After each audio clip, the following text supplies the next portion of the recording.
தொடர்களுக்கு வணக்கம். நேற்று ஒரு வீடியோ ஷூட் பண்ணோம். அந்த வீடியோவில் வந்து யூனிட் 2ல் இருக்கிற டிஃபரன்ஷியல் ஈக்குவேஷனை 2 சம் வந்து சால்வ் பண்ணோம். ஆர்பிட்டரி எலமெண்ட்ஸு ஆர்பிட்டரி ஃபங்க்ஷன்ஸ் எப்படி வந்து எலிமினேட் பண்ணுறது அப்படிங்கிறத. ஃபஸ்ட்டு 65 கொஷின் நமக்கு தெரியும் இல்லையா. அதாவது இப்போ வந்து கம்பேரிட்டிவ் டெக்னிக்கல் சர்வீஸில் ப்ரீவியஸ் கொஷின் தான் பார்த்துட்டுருக்குறோம். 2025 தான் 3 இது மெர்ஜ் பண்ணாங்க. அதெல்லாம் நான் ஃபஸ்ட் வீடியோலேயே சொல்லியிருந்தேன். ஃபஸ்ட்டு 65 வந்து மேக்ஸ் மேஜராக இருக்கும். அடுத்து 65 to 130 வந்து ஸ்டாட்டிஸ்டிக்ஸாக இருக்கும். அதில் அது கன்சிக்யூட்டிவாக இருக்கிறத எக்ஸ்பிளைன் பண்ணுறதை வந்து எடுத்துக்கிறோம். லாஸ்ட் இயர் 2025 நடந்த கொஷினில் நான் இன்டர்வியூ போஸ்ட்டில் 67, 69, 74 இன்னும் அடுத்தடுத்த வீடியோக்குள்ள எல்லாமே பார்ப்போம். சரி, இந்த கொஷின் பார்க்கலாம். If correlation coefficient more then dash of its P means probable error correlation is significant. இது ஒரு நோட் இருக்குது. ஸ்டாட்டிஸ்டிக்ஸில் கார்லேஷன் கோஎஃபிஷியன்ட் அப்படிங்கிற டாப்பிக்கில் ஒரு நோட் இருக்குது. அதுக்கு ஒரு ஃபார்ம் இருக்குது. ஓகேங்களா. அதாவது probable error of R equal to அதுக்கு ஒரு இது இருக்குது 0.6745. இதை ஒரு தடவை பிஜிடிஆர்பிலே கேட்டுக்கலாம். இதையே அப்கமிங் எக்ஸாமில் கூட வந்து கேட்டு வைக்கலாம். Into 1 - R² divided by √n. இதுதான் அந்த ஃபார்மு. இந்த ஃபார்மோட அதிலிருந்து வர்ற ஆக்சுவலி நான் உங்களுக்கு ஃபஸ்ட் வீடியோலேயே சொன்ன மாதிரி எதுவுமே ரொம்ப இன்டெப்த்தெல்லாம் போகல. வாட் இஸ் வாட் அப்படிங்கிறது தான் 2/3 ஆஃப் த கொஷினாக இருக்குது. இப்படி இருக்கும்போது எப்போ அந்த கார்லேஷன் சிக்னிஃபிகண்ட்டாக இருக்குன்னா, அதாவது கார்லேஷன் கோஎஃபிஷியன்ட் R எப்போ சிக்னிஃபிகண்ட்டாக இருக்குன்னா, அது ப்ராபபிள் எரர், அந்த கார்லேஷனோட ப்ராபபிள் எரரோட 6 times பெருசாக இருக்கும்போது அதை தான் கேட்டுருக்கிறான். அது அப்படியே ஸ்டேட்மெண்ட்டாக கேட்டான். இதுக்கு ஆன்சர் என்னென்னா 6 times. 67th கொஷினுக்கு 6 times.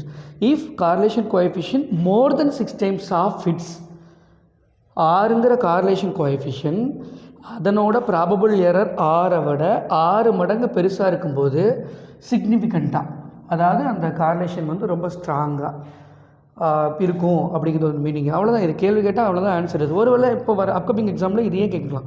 இதை நீங்கள் மக்கப் தான் பண்ணி ஆகணும். மேக்ஸிமம் டிஆர்பி மாதிரிலாம் சம் சால்வ் பண்ணுற மாதிரிலாம் மேக்ஸிமம் கேட்டது இல்லை. ஓகேங்களா. அடுத்த கொஷின், இது ஒரு ரிப்பீட்டட் கொஷின். 2013 பிஜிடிஆர்பிலையும் கேட்டுக்கிறான், இப்போ வரையும் கேட்டுட்ருக்கிறான். இதை பிஜிடிஆர்பிலே கேட்குற ஈஸியான சில இதில் இதுவும் ஒன்று. X and y are independent variables. அது இதெல்லாம் given data. Covariance of x, y 0, அப்புறம் standard deviation of x, standard deviation of y, இது எல்லாமே கொடுத்துருக்குறான். சம் சால்வ் பண்ணுற மாதிரி வரும். இது ஒரு ஃபார்ம் என்னென்னா 2 ஃபார்ம் இருக்குது. அதை பாருங்கள், correlation coefficient of x and y அப்படின்னா ஒரு ஃபார்ம். இந்த ஃபார்ம் பேஸ் பண்ணி சம்மும் கேட்டிருக்கான்.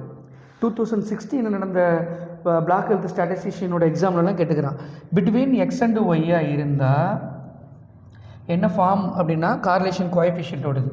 கார்லேஷன் கோஎஃபிஷியன்ட்டோட ஃபார்மு, அதாவது பிட்வீன் எக்ஸ் அண்டு ஒய்யாக இருக்கும்போது covariance of x, y divided by sigma x into sigma y. 2 form தான் பிட்வீன் எக்ஸ் அண்டு ஒய். இதுவே between x plus y and x minus y அப்படின்னு இருந்தால் இதே கார்லேஷன் கோஎஃபிஷியன்ட்டோட ஃபார்ம் என்னென்னா sigma x² minus sigma y² divided by sigma x² plus sigma y². ஃபார்முலாவை டைரெக்டாகவும் கேட்டுக்கிறான், ஃபார்முலாவை use பண்ணி சம்மாவும் கேட்டுக்கிறான். எல்லாமே வித்தின் அ மினிட் வந்து போட்டுக்கலாம். Correlation coefficient between x and ஒய்யால் இந்த form covariance of x, y divide by sigma x into sigma Y.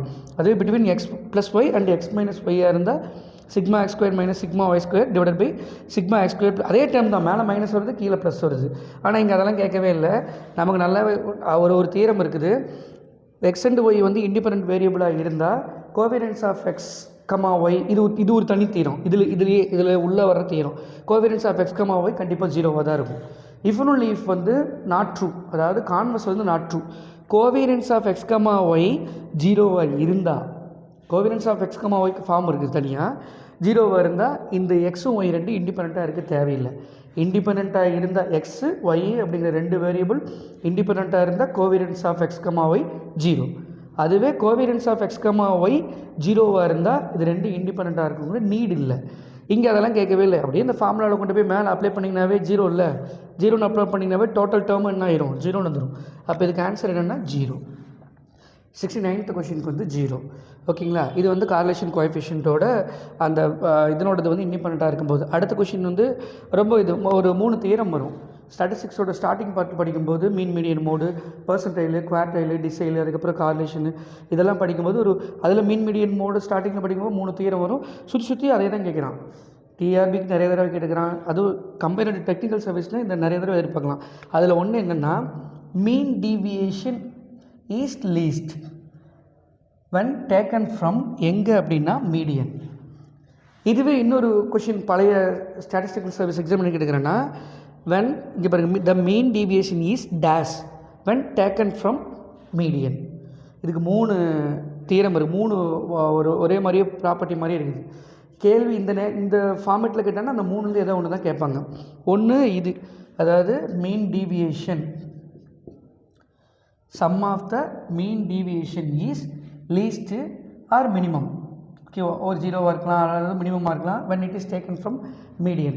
இதை மாதிரி 2 தியரம் இருக்குது இன்னும். அதுக்கு வந்து மீன் ஒன்று அல்ஜீப்ரிக், நான் அதனோட நொட்டேஷன் எழுதிடுறேன், ஸ்டேட்மெண்ட்டாக தான் நிறைய தடவை கேட்டுக்கிறேன். Algebraic sum of the deviations of the set of value. Statement இருக்குது உங்களுக்கு, ஸ்டாட்டிஸ்டிக்ஸ் நோட்ஸ் இருந்தால் அதிலே இந்த தியரம் இம்பார்ட்டன்ட் தியரம் நிறைய தடவை கேட்டுக்கிறான்.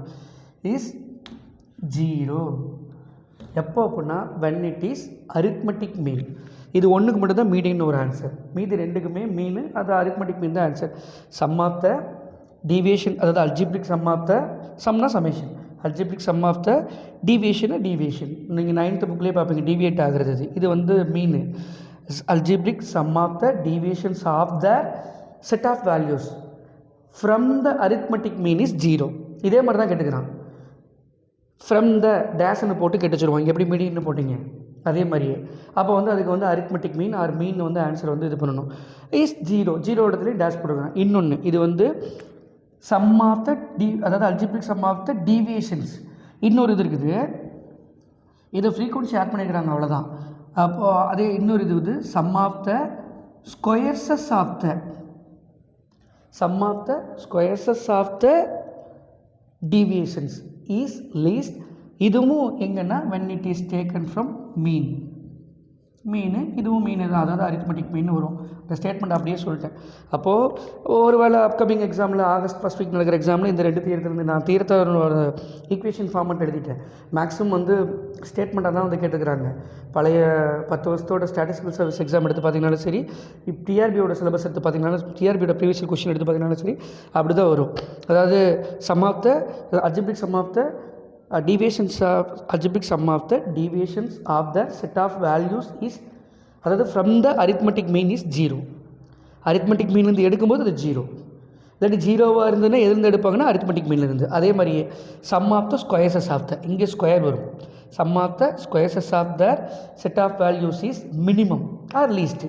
அப்போ என்ன வரும், மினிமம்ங்கிற இடத்துல டேஷ் போடலாம். எங்கே எடுத்துக்கிறாங்கன்னா 2க்குமே மீன் தான், இதுக்கு ஒன்றுக்கு மட்டும் தான் மீடியன். ஸ்டாட்டிஸ்டிக்ஸை பொறுத்தளவுக்கும் ஸ்டாட்டிஸ்டிக்ஸ் ஸ்டூடெண்ட்டும் நல்லா பண்ணலாம், மேக்ஸ் ஸ்டூடெண்ட் நல்லா பண்ணலாம், எக்கனாமிக்ஸ் ஸ்டூடெண்ட்டும் ஷார்ட் பீரியடில் கூட படித்து புரிஞ்சுக்கலாம். ஏன்னா ரொம்ப 65க்கு உங்களால் 55க்கு மேலே வந்து மேலோட்டமாக தான் இருக்குது. ஃபார் எக்ஸாம்பிள் ஒரு சில இதெல்லாம் இருக்குது, உங்களுக்கு ஒரு டிஸ்ட்ரிபியூஷன் வந்து சிமெட்ரிக்காக இருந்ததுன்னா அதனோட மீடியன் மோடு வந்து ஈக்குவலாக இருக்கும். மீடியனு மோடு ஈக்குவலாக இருக்கும், இதெல்லாம் கேட்டிருக்கிறான். அதே மாதிரியே இது வந்து சிமெட்ரிக்கலாக இல்லை அப்படின்னா எம்பரிக்கல் ரிலேஷன்ஷிப்னு ஒன்று ஃபார்ம் ஆகும். எம்பரிக்கல் ரிலேஷன் அதுக்கு என்னென்னா இதனோட 3 ஈக்குவலாக இல்லாதப்போ அதுக்கு ஒரு ஃபார்ம் இருக்குது, general form, mean minus mode equal to 3 × mean minus median அப்படின்னு இருக்கும். அவ்வளோதான் ஃபார்ம். இந்த ஃபார்மை நம்ம யூஸ் பண்ணுற மாதிரி இருக்கும். இல்லை ஃபார்முலாவே டைரெக்டாக வந்து கேட்டுக்கிறாங்க. அதே மாதிரி குவார்ட்டல் டிவியேஷன், மீன் டிவியேஷன், உங்களுக்கு ஸ்டாண்டர்ட் டிவியேஷன் இருக்குது, QD, MD, SD. இதனோட ரேஷியோ நிறைய தடவை கேட்டுக்கிறான், 10:12:15. அந்த மாதிரி மொத்த சிலபஸில் இருக்கிற டாப்பிக்கையும் வாட்னு படிச்சுட்டு போய் அதை ஞாபகம் வச்சுருந்தாவே 55 கொஷினுக்கு மேலே 65. ஏன்னா எக்ஸல் வந்து எல்லாத்துக்கும் புதுசாக இருக்கும், அதில் ஒரு 8 ± கொஷின்ஸ் வந்து கேட்டுக்கிறாங்க. 50 வந்து தாண்டிடலாம், அதாவது ஒரு சேஃப் ஜோனுக்குள்ளே வந்து போயிடலாம். நேற்று வீடியோவில் டிஃபரன்ஷியல் ஈக்குவேஷன் 2 சம் பார்த்தோம், இன்றைக்கி ஸ்டார்ட் பார்க்குறோம். முடிஞ்ச அளவுக்கு எல்லா டாப்பிக்லையும் அடுத்து எக்கனாமிக்ஸில் எவ்வளோ முடியுதோ அவ்வளோ இதை வந்து போட வந்து ட்ரை பண்ணுறோம். நேரம் இல்லாதனால தான் இது பண்ண முடிஞ்சால் கொஞ்சம் லாங் டென்யூர் ஒரு 1 மணி நேரம் 2 மணி நேரம் இருக்கிற மாதிரி இதுவும் போட வந்து ட்ரை பண்ணுறோம். கிளாஸ் பற்றி கேட்டிங்க, கிளாஸ் ஸ்டார்ட் ஆகிடுச்சு. ஃபஸ்ட்டு வீடியோவில் சொன்ன மாதிரியே 14th ஜூனே வந்து ஸ்டார்ட் பண்ணிட்டோம். அப்புறம் எங்கள் ஸ்டூடெண்ட் ஆல்ரெடி படிச்சு தான் இருக்காங்க, இங்கே ஆல்ரெடி டைரெக்டாக வந்து வர்றவங்க. பழைய வீடியோ பார்த்துட்டு ஆன்லைன் ஸ்டூடெண்ட்ஸ் எல்லாம் கேட்டனால தான் அது ஒரு வீடியோ வந்து போட்டது. 3 எப்படி படிக்குதுன்னு நிறைய பேர் டவுட் கேட்டனால. ஓகேங்களா, டைம் வேஸ்ட் பண்ணாதீங்க. 40 நாள் தான் இருக்குது.